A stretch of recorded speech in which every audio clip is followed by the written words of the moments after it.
You see, the mind, it's the most powerful force in the world. And thinking is a very, very powerful form of energy.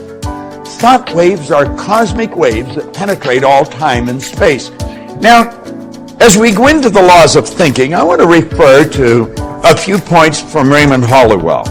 He said, to the average person, life is an enigma, a deep mystery, a complex and incomprehensible problem, or appears so. If you believe that the way you think has some effect on your life, and you think the same thoughts every day, 90% of most people think the same thoughts as they did yesterday. Would you agree then that if you're not waking up every morning being defined? But it's very simple if one holds the key. You see, mystery is just another name for ignorance. All things are mysterious when they're not understood. But when we understand life, it no longer appears mysterious. By some vision of your future, then pretty much you are going to be living by the memories of your past, and you will be predictable in your life. Yes or no? Because the brain is a record of the past. You know, until I was 26, life was a real mystery to me. It was an incomprehensible problem. And of course, I had many problems.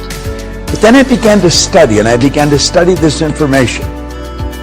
And you know, it took me a while, but as I started to adopt the concepts and adapt my mind to them, my life started to change.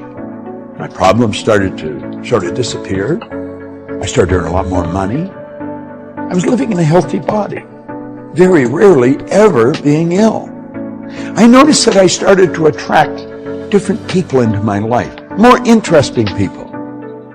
If you're not creating a new future, is it possible that you believe in your past more than you believe in your future?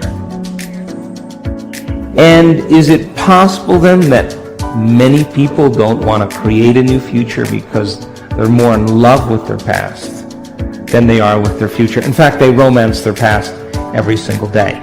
So then is it possible then that that person in the same brain circuitry, in the same emotions of the past, are viewing their life through the lens of the past? And they're not seeing things how they are. They're actually perceiving and seeing things how they are. And they're telling a story in their mind that's actually causing them to perceive life equal to that story.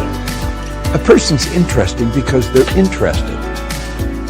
And you see, as we start thinking powerful thoughts, everything starts to happen. Now let me share something that Raymond Halliwell said. He said, we're progressive beings, you and I, a creature of constant growth, before whom lies an illimitable ocean of progress to be navigated and conquered only by development and culture of our inherent powers. You ask that person, so why are you this way? And they say, I'm so glad you asked because I get to talk about my past. And as they talk about the incidents in their past, would you agree then that they're saying that was the event that changed me, and I haven't actually been able to change since that event. That event has defined me as the person I am today. Yes or no? Now, the research on memory says after a period of time, that story that they tell of their past, 50% of it isn't even the truth. The progress of the individual is largely determined by his ruling mental state. Because the mind is the basic factor in governing power in the entire life. Attention should be given to the predominant mental state, for it will regulate the action and direction of all one's forces, faculties, and powers, the sum total of which will inevitably determine many particular experiences and the personal fate. You see, the ruling state of mind is made up of various mental attitudes, which the individual adopts towards things, events, and life in general. If the attitudes are broad in mind, optimistic in tone, and true of life, his predominant mental state will correspond and exhibit a highly constructive and progressive tendency. So they're making stuff up. They are reliving a miserable life they never even had, just to reaffirm, to recreate the emotions, to excuse themselves from changing. So then, most people then, they may say with the 5% of their conscious mind, I want a new life, I want a new relationship, I want a new career, or I am healthy.